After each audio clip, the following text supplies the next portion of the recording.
ಇವತ್ತೊಂದು ನಾವು net house ಅಲ್ಲಿ ಬಂದಿದ್ದೀವಿ. ನೆಟ್ ಹೌಸ್ ಅಂತಂದ್ರೆ ಇದು ಕ್ಯಾಪ್ಸಿಕಮ್ ಬೆಳೆಯನ್ನ ಬೆಳೆಯೋದಕ್ಕೋಸ್ಕರ ಇವರು ಅರೇಂಜ್ಮೆಂಟ್ಸ್ ಅನ್ನ ಮಾಡ್ಕೊಂಡಿದ್ದಾರೆ. ಈಗ ನನ್ನ ಬ್ಯಾಕ್ ಗ್ರೌಂಡ್ ಎಲ್ಲ ನೀವು ಚೆಕ್ ಮಾಡ್ಬೋದು. ಇದು ಕಂಪ್ಲೀಟ್ ಆಲ್ಮೋಸ್ಟ್ 1 ಎಕರೆಗೆ ಈ ನೆಟ್ ಹೌಸ್ ಅನ್ನ ಏನ್ ರೆಡಿ ಮಾಡಿರ್ತಕ್ಕಂಥದ್ದು. ಒಂದು ದೊಡ್ಡ ಮೆಣಸಿನಕಾಯಿ ಅಂತ ಏನ್ ಕನ್ನಡದಲ್ಲಿ ನಾವು ಕರಿತೀವಿ, ಅದನ್ನ ಬೆಳೆಯೋದಕ್ಕಂತ ಈಗ ಆಲ್ರೆಡಿ ಅವ್ರು ನಾಟಿ ಮಾಡಿದ್ರೆ ಸುಮಾರಷ್ಟು ದಿನಗಳು ಕೂಡ ಆಗಿದೆ. ಅಂಡ್ ಇದು ಕೊಯ್ಲಿಗೆ ಬರೋದಕ್ಕೆ ಇನ್ನು ಎಷ್ಟು ದಿವಸ ವೆಯ್ಟ್ ಮಾಡಬೇಕು, ಇಲ್ಲಿ ತನಕ ಇಷ್ಟೊಂದು ಇನ್ವೆಸ್ಟ್ಮೆಂಟ್ ಮಾಡೋದಕ್ಕೆ ಎಷ್ಟು ಅಮೌಂಟ್ ಖರ್ಚಾಗಿದೆ, ಅಂಡ್ ಎಷ್ಟು ನಾರನ್ನು ಇದುವರೆಗೆ ನಾಟಿ ಮಾಡಿದ್ದಾರೆ, ಅಂಡ್ ಎಷ್ಟು ಅಮೌಂಟ್ ಇದುವರೆಗೆ ಖರ್ಚಾಗಿದೆ, ಇನ್ನು ಎಷ್ಟು ಎಕ್ಸ್ಪೆಕ್ಟೇಷನ್ ಇದೆ ಖರ್ಚಾಗೋದಕ್ಕೆ ಇನ್ನು ಇದು ಕೊಯ್ಲಿಗೆ ಬರೋ ತನಕ ಅನ್ನೋದ್ರ ಬಗ್ಗೆ ಒಂದು ಕಂಪ್ಲೀಟ್ ಆಗಿ ಒಂದು ಗೈಡೆನ್ಸ್ ಆಗಿರ್ಬೋದು, ಅಥವಾ ಏನು ಖರ್ಚು ವೆಚ್ಚಗಳು ಎಲ್ಲಿಂದ ನಾರು ತಂದಿದ್ದಾರೆ ಅನ್ನೋದ್ರ ಬಗ್ಗೆ ಕಂಪ್ಲೀಟ್ ಆಗಿ ಅವರಿಂದ ತಿಳ್ಕೊಳ್ಳೋ ಪ್ರಯತ್ನವನ್ನು ಮಾಡೋಣ. ಅದಕ್ಕೋಸ್ಕರ ವಿಡಿಯೋನ ಕಂಪ್ಲೀಟ್ ಆಗಿ ನೋಡಿ ಅಂತ ರಿಕ್ವೆಸ್ಟ್ ಮಾಡ್ಕೊಳ್ತಾ ಬನ್ನಿ ವಿಡಿಯೋನ ಸ್ಟಾರ್ಟ್ ಮಾಡೋಣ. ಈಗ ನಾವು ಲಾಸ್ಟ್ ವಿಡಿಯೋದಲ್ಲಿ ಏನು ಎರಾಬಲ್ ಗಿಡದ ಬಗ್ಗೆ ಮತ್ತೆ ಆ ಹೂಗಳ ಬಗ್ಗೆ ಬೆಳೆಯೋದ್ರ ಬಗ್ಗೆ ನಾವು ರೈತರ ಬಳಿ ಬಂದು ಇವ್ರ ಹತ್ರ ಸುರೇಶ್ ಅವ್ರ ಹತ್ರ ಬಂದು ನಾವು ಯಾವ ರೀತಿ ಬೆಳಿಬೇಕು ಅನ್ನೋದ್ರ ಬಗ್ಗೆ ಆಲ್ರೆಡಿ ವಿಡಿಯೋ ಮಾಡಿ ಅಪ್ಲೋಡ್ ಮಾಡಿದ್ವಿ. ಇನ್ ಕೇಸ್ ನೀವು ನೋಡಿಲ್ಲ ಅಂದ್ರೆ ಆ ವಿಡಿಯೋ ನೋಡಬಹುದು. ಅವರೇ ಈ ಒಂದು ಬೆಳೆಯನ್ನು ಕೂಡ ಬೆಳೀತಾ ಇದ್ದಾರೆ. ಇದುವರೆಗೆ ಎಷ್ಟೊಂದು ಅಮೌಂಟ್ ಖರ್ಚಾಗಿದೆ, ಎಷ್ಟು ನಾರನ್ನ ನಾಟಿ ಮಾಡಿದ್ದಾರೆ ಅನ್ನೋದ್ರ ಬಗ್ಗೆ ಕೇಳಿ ತಿಳ್ಕೊಳ್ಳೋ ಪ್ರಯತ್ನವನ್ನ ಮಾಡೋಣ. ಅಣ್ಣ, ಇದುವರೆಗೆ ನೀವು ಎಷ್ಟು ಗಿಡಗಳ ಅಂದ್ರೆ ಎಷ್ಟು ನಾರನ್ನ ತಂದು ಇಲ್ಲಿ ನಾಟಿ ಮಾಡಿದ್ರ? 8,000 ಟೋಟಲಿ ಏನಿದು ನೆಟ್ ಹೌಸ್ ಅಂತ ಏನ್ ಹೇಳ್ತಾ ಇದ್ರಲ್ಲ, ಎಷ್ಟು ಎಕರೆ ಅಥವಾ ಎಷ್ಟು ಜಮೀನಿಗೆ ಇದನ್ನ ಹಾಕಿದ್ರ? 1 ಎಕರೆ ಇದೆ. ಇದು ಆಲ್ಮೋಸ್ಟ್ 1 ಎಕರೆ ಇದೆ. ಈಗ ನೋಡ್ತಿರ್ಬೋದು ಇಷ್ಟು ಸರೌಂಡಿಂಗ್ ಏನಿದೆ ಆಲ್ಮೋಸ್ಟ್ ಇದೆಲ್ಲ 1 ಎಕರೆ ಕವರ್ ಆಗಿದೆ ಅಂತ ಹೇಳ್ತಾ ಇದ್ರೆ. ಇದುವರೆಗೆ ಈಗೇನು ಈ ನಾರ್ ಆಗಿರ್ಬೋದು, ಮತ್ತೆ ಈ ಕೆಳಗಡೆ ಇಲ್ಲಿ ಏನ್ ಮ್ಯಾಟ್ ಹಾಕಿದ್ರಲ್ಲ, ಇದು ಈ ಮ್ಯಾಟ್ಗಾಗಿರ್ಬೋದು, ಅಂಡ್ ಈ ಕವರ್ಗೆ ಮತ್ತೆ ಈ ನೆಟ್ಗೆ ಮತ್ತೆ ಈ ಗಿಡ ಮತ್ತೆ ಈ ಏನು ಕೋಲುಗಳು ಹಾಕಿದ್ರೆ ಇದೆಲ್ಲ ಇದುವರೆಗೆ ಟಿಲ್ ಡೇಟ್ ಎಷ್ಟು ನಿಮ್ಗೆ ಖರ್ಚಾಗಿದೆ? ನಮ್ಗೆಲ್ಲ 6 ಲಕ್ಷ ಬಿದ್ದಿದೆ ಇವಾಗೆಲ್ಲ ಇಲ್ಲಿ ತನಕ. ಓಕೆ, ನೀವು ನಾರ್ ತಗೋಬರ್ಬೇಕಾದ್ರೆ ಒಂದು ನಾರ ಎಷ್ಟು ಬಿತ್ತು ನಿಮ್ಗೆ? 2.5 ರೂಪಾಯಿ. ಓಕೆ, 8,000 ನಾರು 2.5 ರೂಪಾಯಿ ತನಕ ತಂದಿರೋದು. ನೀವು ಯಾವ ಲೊಕೇಶನ್ ಇಂದ ತಂದಿರೋದು ಈ ನಾರನ್ನ? ಕೋಲಾರ ಹತ್ರ ಇಂದ ತಂದಿದ್ರ. ಈಗ 1 ಎಕರೆಗೆ 8,000 ನಾರು ಇಡಿಸಿದೆ ಅಂತ ನೀವು ಹೇಳ್ತಿರೋದು. ಈಗ ನೀವು ಒಂದು ಗಿಡದಿಂದ ಮತ್ತೊಂದು ಗಿಡಕ್ಕೆ ಎಷ್ಟು ಡಿಸ್ಟೆನ್ಸ್ ಅನ್ನ ಮೇಂಟೈನ್ ಮಾಡಿದೀರಾ? 1.25 ಅಡಿ ಇಕ್ಕಿದೆ. ಓಕೆ, ಈಗ ಈ ಗಿಡ ಏನ್ ಈ ಸ್ಟೇಜ್ ಅಲ್ಲಿ ಇದೆ ಅಲ್ವಾ, ಈಗ ನೀವು ನಾಟಿ ಮಾಡಿ ಎಷ್ಟು ದಿವಸ ಆಗಿದೆ ಈ ಗಿಡಕ್ಕೆ? ಇವತ್ತಿಗೆ 20 ದಿವಸ ಆಯ್ತು. ಈಗ ನೀವು ನರ್ಸರಿಯಿಂದ ಈ ಒಂದು ನಾರನ್ನ ತಗೋಬರ್ಬೇಕಾದ್ರೆ ಅವ್ರು ಎಷ್ಟು ದಿನದ ತನಕ ಅದನ್ನ ಬೆಳೆಸಿ ನಿಮ್ಗೆ ಕೊಡ್ತಾರೆ? 40 ದಿವಸದಿಂದ 45 ದಿವಸ. ಓಕೆ, ಈಗ ನೀವು ಇಲ್ಲಿ ನಾಟಿ ಮಾಡಿದ್ಮೇಲೆ ಇಲ್ಲಿ ಉಳಿದಾದ್ಮೇಲೆ ಈಗ 20 ದಿವಸ ಅಂತ ಹೇಳ್ತಾ ಇದ್ರ. ಈಗ ಏನು ಈ ಗಿಡ ಏನ್ ಸ್ಟೇಜ್ ಅಲ್ಲಿ ನೋಡ್ತಾ ಇದ್ರ ಇದನ್ನ, ಸೊ ಇದು ಮತ್ತೆ ಇದು ಕೊಯ್ಲಿಗೆ ಬರ್ಬೇಕು ಅಂತಂದ್ರೆ ಇನ್ನು ಎಷ್ಟು ದಿವಸ ವೆಯ್ಟ್ ಮಾಡ್ಬೇಕು ನೀವು? 55 ದಿವಸದಿಂದ 60 ದಿವಸಕ್ಕೆ ಅಂತ ಹೇಳಿ. ಅಂದ್ರೆ 2 ತಿಂಗಳು. ಒಂದ್ಸಲ ನೀವು ನಾಟಿ ಮಾಡಿದ್ಮೇಲೆ 2 ತಿಂಗಳಿಗೆ ಕೊಯ್ಲಿಗೆ ಬರುತ್ತೆ ಅಂತ ಹೇಳ್ತಿರೋದು. ಹೌದು. ಒಂದ್ಸಲ ನೀವು ಕೊಯ್ಲಿಗೆ ಸ್ಟಾರ್ಟ್ ಮಾಡ್ತಿದ್ರ, ಇನ್ನು ಗಿಡ ಫಲ ಕೊಡ್ತಾ ಇದೆ ಅಂತಂದ್ರೆ ಎಷ್ಟು ತಿಂಗಳ ತನಕ ನೀವು ಕೊಯ್ಲು ಮಾಡ್ಕೋಬಹುದು? ಅದು ನಮಗೂ ಎಕ್ಸ್ಪೀರಿಯನ್ಸ್ ಇಲ್ಲ.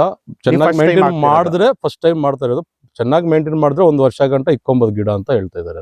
ಈಗ ಈ ಮ್ಯಾಟ್ ಅನ್ನ ಹಾಕಿದ್ರಲ್ಲ, ಈಗ ನೋಡಿ ಎಲ್ಲಾ ಸಾಲುಗಳಲ್ಲೂ ಈ ತರ ಮ್ಯಾಟ್ ಅನ್ನ ಹಾಕಿದ್ರೆ, ಇದು ಏನಕ್ಕೋಸ್ಕರ ನೀವು ಈ ತರ ಮ್ಯಾಟ್ ಹಾಕಿರೋದು? ಕಳೆಗೋಸ್ಕರ. ಲೇಬರ್ ಪ್ರಾಬ್ಲಮ್ ಇದೆ, ಕಳೆಗೋಸ್ಕರ ಇದು ಹಾಕೊಂತ ಇದೀವಿ. ಇದರಿಂದ ನಿಮ್ಗೆ ಕಳೆ ಅನ್ನೋದು ಅವಾಯ್ಡ್ ಆಗುತ್ತೆ, ಮತ್ತೆ ಏನ್ ಮ್ಯಾನ್ ಪವರ್ ಕೂಡ ಸೇವ್ ಆಗುತ್ತೆ ಅಂತ ನೀವು ಹೇಳ್ತಿರೋದು. ಹೌದು.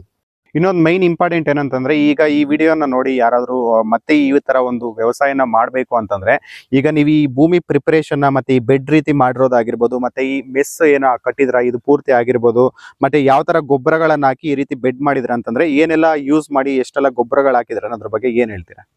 ಅದ ಒಂದು 6 ಲೋಡ್ ಚೆನ್ನಾಗಿ 5ನೇ ಚೆನ್ನಾಗಿ ಉತ್ಸ್ಬೇಕು. ಚೆನ್ನಾಗಿ 1 ತಿಂಗಳು 2 ತಿಂಗಳು ಬೀಡಿಕ್ಬೇಕು ಭೂಮಿನ. ಒಂದು 10 ಲೋಡು ಗೊಬ್ಬರ ಗಂಟ ಓಡಿಸ್ಬೇಕು. ಯಾವ ಗೊಬ್ಬರ ಹಾಕ್ಬೇಕು? ನಾಟಿ ಗೊಬ್ಬರ, ಹಸುಲ್ಗು, ಕುರಿದು 10 ಲೋಡ್ ವರ್ಗೂ ಓಡಿಸಿದ್ದೀನಿ. 11 ಎಕರೆಗೆ 11 ಲೋಡ್ ಓಡಿಸಿದ್ದೀನಿ. ಮತ್ತೆ ಈ ತರ ಈ ಮೆಶ್ ಎಲ್ಲ ಈ ತರ ನೋಡಿ ಇಷ್ಟೊಂದು ನೀಟಾಗಿ ಕಟ್ಬಿಟ್ಟು ಹೋಗಿದ್ರೆ, ಇದು ನೀವೇ ಓನ್ ಆಗಿ ಮಾಡಿಸಿದ ಅಥವಾ ಯಾರಿಗಾದ್ರೂ ಒಪ್ಪಂದ ಕೊಟ್ಟು ಮಾಡಿರೋದ? ಯಾವ ತರ? ಇಲ್ಲ, ಅವ್ರು ಮಾಲೂರ್ ಕಡೆ ಶ್ರೀನಾಥ್ ಅಂತ ಮಾಲೂರ್ ಕಡೆ ಅವ್ರು ಬಂದು ಮಾಡ್ಕೊಟ್ಟಿದ್ದಾರೆ. ಅವ್ರು ಏನೇನ್ ಮಾಡಿದ್ರೆ, ಅವ್ರು ಎಷ್ಟು ಖರ್ಚು ಆಗಿದೆ ನಿಮ್ಗೆ ಅಪ್ರಾಕ್ಸಿಮೇಟ್ ಆಗಿ ನೀವು ಒಪ್ಸಿರೋದ್ರ ಪ್ರಕಾರ? ಬೆಡ್ ಹಾಕಿ, ಕೋಲುಗಳೆಲ್ಲ ಅವರೇ ಹಾಕಿ, ಎಲ್ಲ ಮೆಸ್ ಎಲ್ಲ ದಾರ ಗೀರ ಎಲ್ಲ ಹಾಕಿ, ಕೆಂಬಿಗಳೆಲ್ಲ ಕಟ್ಟಿ ಎಲ್ಲ ಫಿನಿಶ್ ಮಾಡಿಕೊಟ್ಟಿದ್ರಕ್ಕೆ 60,000 ಅವ್ರು. 1 ಎಕರೆ ಜಾಗಕ್ಕೆ ಇಷ್ಟೆಲ್ಲ ಮಾಡಿರೋದಕ್ಕೆ ಬರೀ ಅವ್ರ ಮ್ಯಾನ್ ಪವರ್ ಅಷ್ಟೇ ನೀವು ಕೊಟ್ಟಿರೋದು? ಮೆಟೀರಿಯಲ್ ಎಲ್ಲ ನಿಮ್ದೇ? ನಮ್ದು. ಈ ಕವರ್ ಇಂದ ಹಿಡಿದು ಈ ಕೋಲು ಮತ್ತೆ ಈ ಮೆಶ್ ಏನಿದೆ ಎಲ್ಲ ಕೊಟ್ಟಿರೋದು, ಜಸ್ಟ್ ಅವ್ರು ಏನ್ ಮಾಡಿದ್ರೆ ಅಷ್ಟು. ಪ್ಲಸ್ ಇದು ನೀವು ಈ ಮ್ಯಾಟ್ ನೀವೇ ಹಾಕೊಂಡಿರೋದು, ಅವ್ರು ಹಾಕಿಲ್ಲ? ಇದು ಅವ್ರು ಹಾಕಿಲ್ಲ, ಬರೀ ಅದನ್ನ ನಟ್ ಕಟ್ಟಿರೋದು ಪ್ಲಸ್ ಈ ಕೋಲು ಉಳಿರೋದು ಮತ್ತೆ ಈ ಬೆಡ್ ರೆಡಿ ಮಾಡಿ ಆ ಕವರ್ ಹಾಕಿರೋದು ಅಷ್ಟು ಮಾತ್ರ ಅವ್ರು ಮಾಡ್ಕೊಡ್ತಾರೆ. ಅಷ್ಟು ಮಾತ್ರಕ್ಕೆ 1 ಎಕರೆ ಸುಮಾರಿಗಷ್ಟು ಒಂದು 60,000 ಅವ್ರಿಗೆ ನೀವು ಕೊಟ್ಟಿದ್ರ ಅಂತ ನೀವು ಹೇಳ್ತಾ ಇರೋದು. ಮತ್ತೆ ಈ ನೀವ್ ಇದನ್ನ ಪರ್ಚೇಸ್ ಮಾಡಿದ್ರಲ್ವಾ, ಇದೇನು ಕಾಣಿಸ್ತಾ ಇದೆ ಮೆಶ್ ತರ, ಇದು ನಿಮ್ಗೆ ಎಷ್ಟು ಬಿತ್ತು ಅಮೌಂಟ್ 1 ಮೀಟರ್ ಪ್ರಕಾರ ಅಂತಂದ್ರೆ? ನಮ್ಗೆಲ್ಲಾ ಸೇರಿ ಎಲ್ಲ ಟೋಟಲ್ ಆಗಿ 1,67,000 ಬಿತ್ತು ನಮ್ಗೆ. 1 ಮೀಟರ್ಗೆ ಎಷ್ಟು ಅನ್ನೋದ್ರ ಬಗ್ಗೆ ಏನಾದ್ರು ಐಡಿಯಾ ಇದೆ? 22.5 ರೂಪಾಯಿ ಇದೆ. 22.5 ರೂಪಾಯಿ. ಸೈಡ್ ಮೆಸ್ ಅಂತ ಸೈಡ್ ಅಲ್ಲಿ ಬರುತ್ತೆ, ಅದು ಗ್ರೀನ್ ಕಲರ್. ನೀವು ಗ್ರೀನ್ ಕಲರ್ ಅಲ್ಲ, ಬೇರೆ ಈ ಮೆಸ್ ಈ ಕಡೆ ಡಬಲ್ ಹಾಕೊಂಡಿರೋದು. ನಾನು ಈ ಕಡೆ ರೋಜಾ ಗಿಡ ಐತೆ ಅಂತ ಓಕೆ. ಅದು ಬಂದು 30 ರೂಪಾಯಿ 30 ಚಿಲ್ಲರೆ ಬೀಳುತ್ತೆ ಅದು. ಅಂದ್ರೆ ಇದಕ್ಕಿಂತ ಜಾಸ್ತಿ thickness ಇರುತ್ತೆ ಅದು. ಓಕೆ, ಅದನ್ನ ಸೈಡ್ ವಾಲ್ ಆಗಿ ಸೈಡ್ ವಾಲ್ ಆಗಿ, ಸೈಡ್ ವಾಲ್ ಗೆ ಸ್ವಲ್ಪ ಥಿಕ್ನೆಸ್ ಗೇಜ್ ಜಾಸ್ತಿ ಇರೋದು ಯೂಸ್ ಮಾಡ್ತೀರಾ. ಇದು ಮೇಲ್ಗಡೆ ಇರೋದು ಇದು ಸ್ವಲ್ಪ 23 ರೂಪಾಯಿ 22 ರೂಪಾಯಿ ಅಷ್ಟು ಬೀಳುತ್ತೆ ಅಂತ ಹೇಳ್ತಿರೋದು. ಮತ್ತೆ ಈ ಕೆಳಗಡೆ ಈ ಮ್ಯಾಟ್ ತರ ಇದೇನು ಕಳೆ ಅವಾಯ್ಡ್ ಮಾಡೋದಕ್ಕೆ ಯೂಸ್ ಮಾಡಿದ್ರಲ್ವಾ, ಸೊ ಇದು ಎಷ್ಟು ಬಿತ್ತು ನಿಮ್ಗೆ? 21 ರೂಪಾಯಿ ಬಿತ್ತಿದ್ದು. ಇದು 21. ಇದ್ರ ಲೈಫ್ ಅನ್ನೋದು ಎಷ್ಟು ಬರುತ್ತೆ? ಇದು 5 ವರ್ಷ ಅವರೇ ಗ್ಯಾರಂಟಿ ಕೊಟ್ಟಿದ್ದಾರೆ. ಇದಾದ್ರೆ ಒಂದ್ಸಲ ಯೂಸ್ ಮಾಡಿದ್ಮೇಲೆ ಮತ್ತೆ ಯೂಸ್ ಮಾಡ್ಬೋದಾ? 5 ವರ್ಷ. ಇದನ್ನು 10 ವರ್ಷ ನಮ್ಗೆ ಕೊಟ್ಟಿರೋದು. 5 ವರ್ಷಕ್ಕೆ ಸ್ವಲ್ಪ ಎಲ್ಲ ಹತ್ರ ಆಗ್ಬಿಟ್ಟು ನೆರಳು ಜಾಸ್ತಿ ಬರುತ್ತೆ ಅಂತ ಹೇಳ್ತಾರೆ. ಮತ್ತೆ ಈಗ ಔಷಧಿ ಯಾವ ತರ ಇದಕ್ಕೆ ಹೊಡಿತಾ ಇದ್ರೆ, ಎಷ್ಟು ದಿವ್ಸಕ್ಕೆ ಒಂದ್ಸಲ ಹೊಡಿತಾ ಇದ್ರ? ಅದಾದ್ಮೇಲೆ ಈಗ ನಾರ್ಮಲ್ ತಿಪ್ಪೆ ಗೊಬ್ಬರ, ಇದು ಹಸುದು ಕುರಿದು ಅಂತ ಹೇಳಿದ್ರೆ, ಅದ್ ಬಿಟ್ಟು ಮತ್ತೆ DAP 2020 ಆ ತರ ಗೊಬ್ಬರಗಳಿದಾವಲ್ಲ, ಅವು ಎಷ್ಟು ಯೂಸ್ ಮಾಡಿದ್ರೆ, ಎಷ್ಟು ದಿವ್ಸಕ್ಕೆ ಒಂದ್ಸಲ ಯೂಸ್ ಮಾಡ್ತಾ ಇದ್ರೆ, ಯಾವ ತರ ಯೂಸ್ ಮಾಡ್ತಾ ಇದ್ರ? ಅಂಡ್ ಇದಕ್ಕೆ ಔಷಧಿ ಯಾವ ತರ ಹೊಡಿತಾ ಇದ್ರೆ, ಎಷ್ಟು ದಿವ್ಸಕ್ಕೆ ಒಂದ್ಸಲ? ಔಷಧಿ ಬಂದು 3 ದಿವಸದಿಂದ 4 ದಿವಸಕ್ಕೆ ಒಂದ್ಸರಿ ಕಂಪಲ್ಸರಿ ಹೊಡಿಬೇಕಂತ ಅಂಗಡಿಯವ್ರು ಹೇಳ್ತಾ ಇದಾರೆ. ನಾವು 3 ದಿವಸಕ್ಕೆ ಒಂದ್ಸರಿ ಹೊಡಿತಾ ಇದ್ವಿ.